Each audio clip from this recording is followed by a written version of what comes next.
Hello everyone and welcome to the Maths Live channel. Today we will start the concept of Stokes theorem. So output of today's lecture to understand the concept of Stokes theorem through examples, and then we will see the applications of Stokes theorem. Okay. Now let us start Stokes theorem. The statement of Stokes theorem is let f bar be a vector point function having continuous first order partial derivatives. F bar be a vector point function. This is important. F bar be a vector point function having continuous first order partial derivative. It must have first order partial derivatives which are continuous. And surface S is bounded by a closed curve C. Surface S bounded by a closed curve C. Try to understand this concept. Suppose I have some surface is there and it is bounded by a closed curve C. So this is my closed curve C and this is my surface. Any surface, but it is bounded by closed curve C. Then integration over that closed curve, integration over a closed curve C, f bar dot dr bar is equal to double integral over S del cross f bar dot n cap ds. Del cross f bar dot n cap ds, where n cap is unit normal vector at any point of S. N cap is the unit vector along the direction of normal, or you may say that unit normal vector at any point of this surface S. So S is my surface which is bounded by closed curve. Then we have to use Stokes theorem. So our Stokes theorem gives the relation between line integral and double integral, or a line integral and surface integral. Correct? So let us evaluate this Stokes theorem using examples, whether it is true or not. A line integral over C f bar dot dr bar, whether it is equal to double integral over S del cross f bar dot n cap ds or not. Here, surface S may be in 3 dimensions, x, y, z axis. That's why ds is given here. Instead of dx, dy, they use ds. And in the concept of surface integral in previous videos, we have seen value of ds is dx dy. Value of ds is dx dy when it is in xy plane. But if it is in space, xyz space, then value of ds is dx dy upon mod of n cap dot k bar. Already we have discussed. Now let us try to solve this problem. So what is the example here? Verify Stokes theorem for f bar is equal to x square I bar plus xyj bar integrated around the square in the plane z equal to 0, and sides are along the lines x equal to 0, x equal to a, y equal to 0, y equal to a. So along the plane z equal to 0 indicate that it is in xy plane, and sides are given by the lines, so we can draw that lines in xy plane. In xy plane we can draw the lines. So here my y-axis, this is my x-axis. Okay, draw the line one by one. X equal to 0 is y-axis, so this line is over. Now x equal to a, on x-axis take one point A and draw one line. So this is my x equal to a. Next one is y equal to 0. Y equal to 0 is our x-axis and y equal to a. So on y-axis take point A and draw one line. So I get a square here. The square get created. So this is my surface S. This surface we called it as S. Now I can give the 4 points here. First one is origin. So we call this as O. This point is A. Will you tell me the coordinates of point A?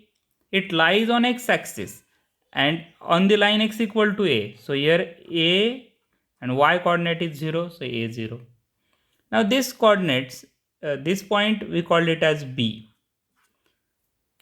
Again we can find the coordinates of point B also, because B is the intersection of two lines. Which are the two lines?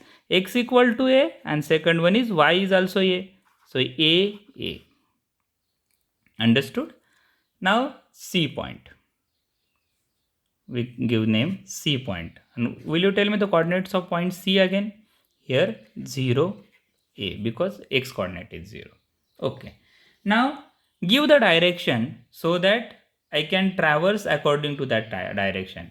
And always for Stokes theorem or any other theorem, always traverse in anti-clockwise direction, because in our mathematics we can move in anti-clockwise direction to highlight the quadrants.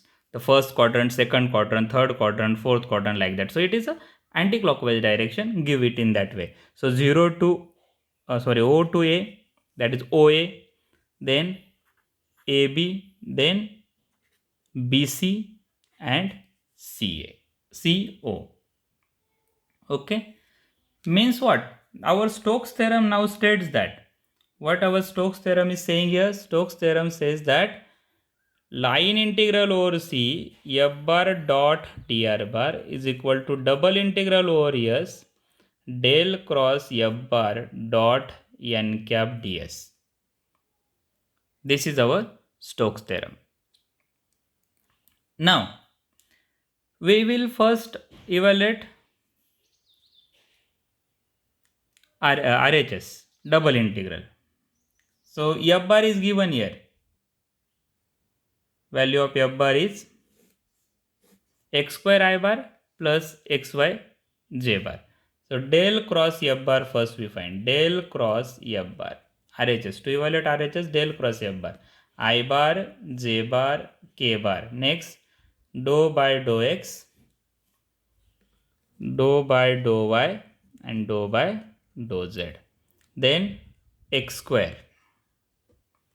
Next one is xy, and there is no z coordinate, so it is 0, is equal to. Let us evaluate this. I bar into, yes, everybody knows how to evaluate the determinant, so I am doing it directly. It is 0 minus, with respect to z also 0, minus j bar into 0, again 0, plus k bar into, value of k bar is k bar into, yes, with respect to x it is y, and with respect to y it is 0. So our answer is y k bar. This is our del cross f bar. Now n cap. Our square is in xy plane, z equal to 0, xy plane. So n cap is equal to k bar. Correct? Because for xy plane, z axis is perpendicular to this unit vector normal, or unit normal. Perpendicular. Normal means perpendicular. So for xy plane, z axis is perpendicular. So I take n cap equal to k bar. So take that del cross f bar dot n cap. Del cross f bar dot n cap is equal to k bar dot k bar is 1. So it is y only. Evaluate it. Limits are given. My x varies from 0 to a, and y also varies from 0 to a. Square is there. So RHS is equal to, right hand side is equal to double integral del cross f bar dot n cap ds is equal to, here x equal to 0 to a, y equal to 0 to a, y dy dx, or you may call dx dy, it doesn't matter. It is limits are constant. You can write in evaluate in any order and solve it directly. Now integration of here x dx is x 0 to a, and integration of y dy, it is y square by 2 0 to a. So simplify this, a into a square by 2, because lower limit is 0. My answer is a cube by 2, right? So RHS we have evaluated here. LHS we will continue in our next video. Thanks for watching.